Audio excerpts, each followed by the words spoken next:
Hello বন্ধুরা, নমস্কার। আজকে আবার একটা দারুণ স্বাদের রেসিপি নিয়ে চলে এসেছি। আজকে করব ট্যাংরা মাছের তেল ঝাল। আশা করছি তোমাদেরও খুবই ভালো লাগবে। প্রথম থেকে শেষ অবধি দেখতে থাকো। আজকে আমি 3টে ট্যাংরা মাছ নিয়ে নিয়েছি। এগুলো কিন্তু আমাদের পুকুরের ট্যাংরা মাছ। সবার প্রথমে কিন্তু আমি নুন হলুদ দিয়ে ভালো করে মেখে নেব, আর সামান্য একটু লঙ্কার গুঁড়ো দেব, দিয়ে আমি কিন্তু ভালো করে মেখে নেব।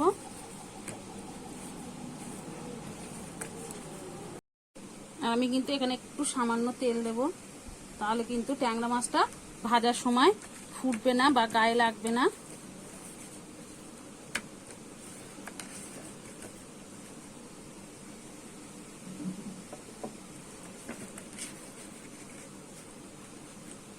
আর আমি কিন্তু ঘরে থাকা উপকরণ দিয়েই কিন্তু ট্যাংরা মাছের তেল ঝালটা বানানো দেখাবো। উনুনটা এবার আমি ধরিয়ে নেব। আমি কিন্তু উনুন ধরেই কড়াটা বসিয়ে দিয়েছি। এবার তেলটা দিয়ে দেব। তেলটা আমি ভালো করে গরম করে নেব। তেলটা আমার গরম হয়ে গেছে, আমি তেলটা একটু নেড়ে নেব।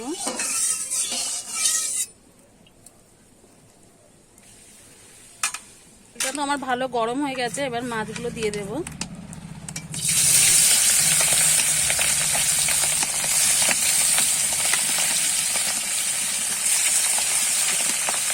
মাছগুলো আমি ভালো করে ভেজে নেব।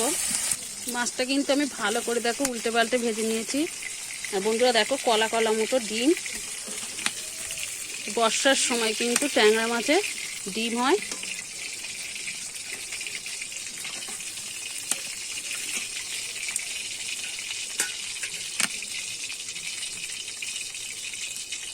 ওই তেলেই কিন্তু আমি কালো জিরে আর এলাচ ফোড়নে দিয়ে দেবো। আমি এলাচ দুটোর কিন্তু মুখ ফাটিয়ে দিয়েছি। ফোড়নটা আমি একটু ভেজে নেব। ফোড়নটা কিন্তু আমার ভালো করে আমি একটু ভেজে নিয়েছি। এবারে এখানে কিন্তু আদা রসুন আর পেঁয়াজ বাটা আছে, সেটা আমি কিন্তু দিয়ে দিলাম।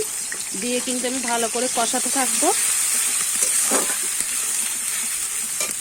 আর এই সময়ে কিন্তু হলুদ গুঁড়োটা দিয়ে দিতে হবে, তাহলে কিন্তু কালারটা কিন্তু খুব সুন্দর আসবে।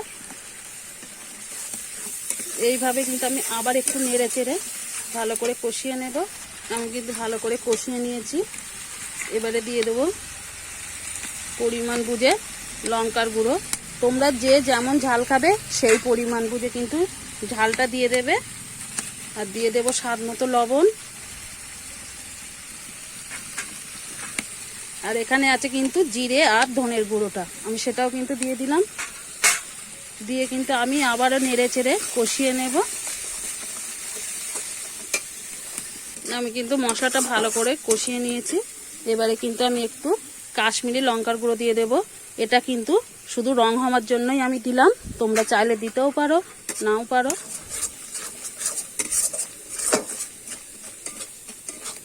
এবারে আমি ভালো করে নেড়ে চেড়ে নিলাম। এবারে কিন্তু আমি টক দই দেব। এখানে আমি কিন্তু টমেটোটা ব্যবহার করলাম না, যেহেতু টক দইটা দিচ্ছি।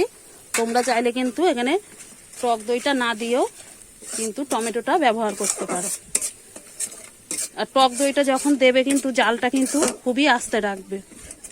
আমি কিন্তু এইভাবে আবারও একটু কষিয়ে নেব। আমি কিন্তু খুব ভালো করে মশলাটা কষিয়ে নিয়েছি। আর দেখো মশলা থেকে কিন্তু তেল ছেড়ে দিচ্ছে। আমি কিন্তু এবারে জলটা দিয়ে দেব। জলটা কিন্তু তোমাদের পরিমাণ বুঝে জলটা দিয়ে দিতে হবে। আর দেখলে ঘরে থাকা উপকরণেই কিন্তু আমি ট্যাংরা মাছের তেল ঝালটা বানিয়ে নিলাম। এইভাবে কিন্তু একবার করলে বারবার খেতে ইচ্ছা করবে। আমি কিন্তু এবার ঝোলটা ভালো করে ফুটিয়ে নেব। আমি কিন্তু ঝোলটা ভালো করে ফুটিয়ে নিয়েছি। দেখার ওপর থেকে কিন্তু তেলটা একদম ছেড়ে দিয়েছে। এবারে কিন্তু এই সময়ে মাছটা দিয়ে দিতে হবে। মাছটা দিয়ে কিন্তু আমি ভালো করে আবার একটু ফুটিয়ে নেব। আমার কিন্তু ট্যাংরা মাছের তেল ঝালটা কিন্তু একদম রেডি হয়ে গেছে। দেখো কত সুন্দর বন্ধুরা কালারটা এসেছে, আর তেলটা কত সুন্দর ভাসছে। এখানে কিন্তু আমি একটু কাসুরি মেথি দিয়ে নামিয়ে নেব। তোমরা চাইলে কিন্তু এখানে ধনেপাতাটাও দিতে পারো।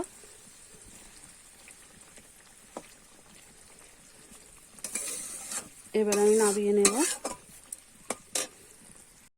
দেখুন বন্ধুরা, আমি কিন্তু প্লেটে নামিয়ে নিয়েছি, পরিবেশন করার জন্য একদম রেডি। একবার হলেও বাড়িতে এইভাবে বানিয়ে খেয়ে দেখতে পারেন।